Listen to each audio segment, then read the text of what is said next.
फैसल वावडा हमारे साथ मौजूद हैं, उनसे बात कर लेते हैं। फैसल वावडा साहब, बहुत शुक्रिया वक्त देने के लिए। 190 मिलियन पाउंड रेफरेंस का फैसला आ चुका है, ऑलरेडी आप बता चुके थे, क्या कहेंगे? देखिए जी, ये ओपन एंड शट केस था। मैं जिस वक्त ये 4.25 साल 3.5 साल पहले कैबिनेट में आया, मैंने तब भी इस पर ऑब्जेक्ट किया और यही एक्सपेक्टेड था कि इसमें जेल होनी। तब तो हमें नहीं पता था कि ये हाल होगा कभी जिंदगी में। नंबर 1। नंबर 2 ये कि ये जब एनसीए से निगोशिएट करने गए हैं शहजाद अकबर साहब, तो उस वक्त भी कैबिनेट की अप्रूवल नहीं थी, ना कैबिनेट को पता था। जब एनसीए कह रहा है कि पाकिस्तान का पैसा है, जब ट्रांसपेरेंसी इंटरनेशनल कह रही है पाकिस्तान का पैसा है, जब ये पैसा 460 बिलियन के ऊपर से आ गए, प्रॉपर्टी भी मिल गई, और आज आप उसको कह रहे हैं कि खुद जब कार्ड उसके ऊपर चला रहे हैं कि ये सीरत नबी के ऊपर चलनी थी। ये बड़ी जाती और जुल्म और बदनीयती के ऊपर था, और मैंने आप लोगों को कहा था कि दोनों को सजा होगी। कल उन्होंने बड़ी कहमजोयां की थी कि जी हमारी बड़ी मुस्बत बातें हुई हैं चीफ के साथ, उसको प्रोपोगेट किया, प्रोपेगेंडा बनाया उसके बाद, और ऐसा मुस्बत और मुसीबत के बीच में सिर्फ 13.5 घंटे का फर्क है, और वो 13.5 घंटे हवा निकल गई जो मैंने आपसे कहा था। अब यही फौज जिसकी कल तारीफ कर रहे थे, अब उसी फौज के अब ये पीछे पड़ जाएंगे, अदालतों के फिर गालियां देंगे उनको। इस तरह से सियासत है।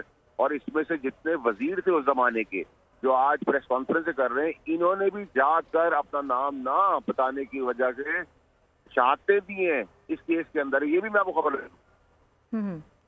अच्छा फैसल वावडा साहब, जिस तरह से आप मौजूद हैं साथ, तो आपकी मौजूदगी का फ़ायदा उठाते हुए मैं ये भी जानना चाहूँगी कि अभी आज़म नज़ीर तारड़ साहब कह रहे थे कि अभी तो उनके पास अपील का हक भी मौजूद है। समझते हैं कि अपील करने के बाद मामला तब्दील होगा या ये सज़ाएं बरकरार रहेंगी? मैं समझा नहीं आपका सवाल।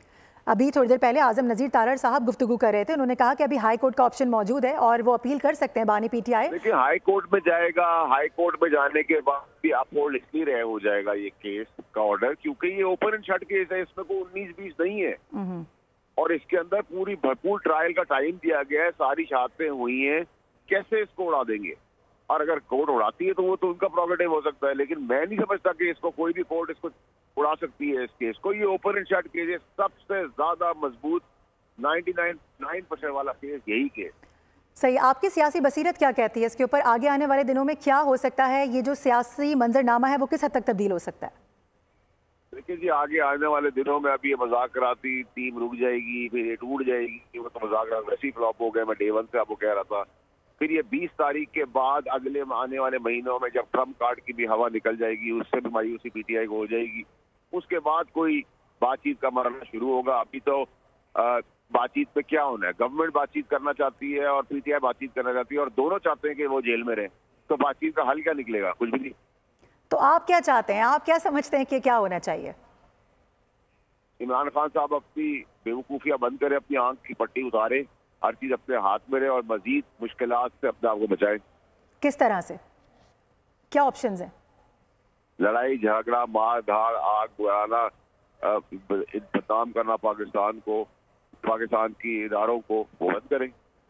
सही है। अच्छा, बार बार बैरूनी प्रेशर के हवाले से भी आवाज़ें उठ रही थी। व्हाट डू यू थिंक कि what is going to be next, के अभी जो बैरूनी प्रेशर की बात हो रही है, क्या हो सकता है आगे आने वाले दिनों में?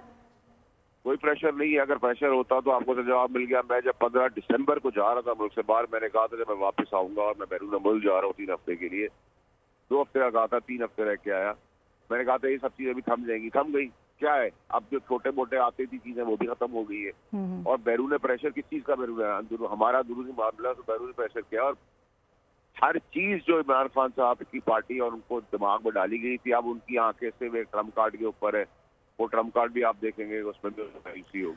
अच्छा, अभी तक आपकी तमाम तर खबरें बिल्कुल सही साबित हुई हैं। क्या मैं जान सकती हूँ कौन है आपके जराए जो आपको इतनी मुस्तनद खबरें देते हैं?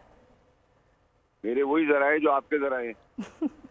सही है, ठीक है। मुज़ाकराती जो कमेटी बनाई गई है, तीसरा दौर इसका हुआ गुज़िश्ता रोज़। हमने देखा कि पहले तो कहा गया कि मुज़ाकरात काफ़ी अच्छी समत में जा रहे हैं, लेकिन जब प्रेस कॉन्फ्रेंस की गई राना सनाउल्लाह साहब की जानिब से और शोएब सिद्दीकी साहब की जानिब से, तो काफ़ी हद तक चीज़ें मुतज़ाद नजर आई हैं। क्या समझ रहे हैं क्या होने वाला है? आपको जिस दिन मुज़ाकराती टीम का पहला राउंड शुरू हुआ था, पहला राउंड, उसी दिन टेलीविजन को आके बता दिया था, आप लोगों मीडिया को बता दिया था कि ये मुज़ाकराती मजाक हो रहे हैं। अच्छा, इस केस में हमने देखा कि अब बुशरा बीबी को भी बाकायदा तौर पर सज़ा हो चुकी है। क्या समझ रहे हैं कि अब जिस तरह से वो पहले बाहर आ गई थी बड़े आराम से और कहा जा रहा था कि शायद ढील दी जा रही है या कोई बैकडोर राब्ते हो रहे हैं, तो समझते हैं आप लोगों को उस वक्त भी कहा था बुशरा बीबी अरेस्ट होंगी, और 2018 से पहले इमरान खान साहब ना चोर आदमी थे ना बेईमान आदमी थे।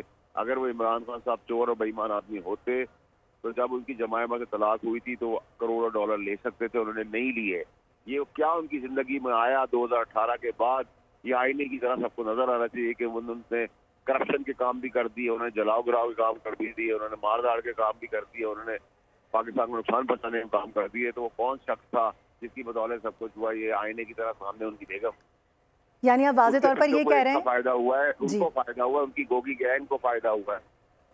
अच्छा, अब इनके नाम भी ज़ाहिर सामने आ चुके हैं, इश्तिहारी भी करार दिया जा चुका है, जिस तरह से आप गोगी गैंग के हवाले से गुफ्तगू कर रहे हैं। क्या समझते हैं हुकूमत को? सेनेटर फैसल वावडा साहब हमारे साथ मौजूद है, तफसीली गुफ्तगू कर रहे थे। सब्सक्राइब करें और बेल दबाएं ताकि कोई खबर रह न जाए।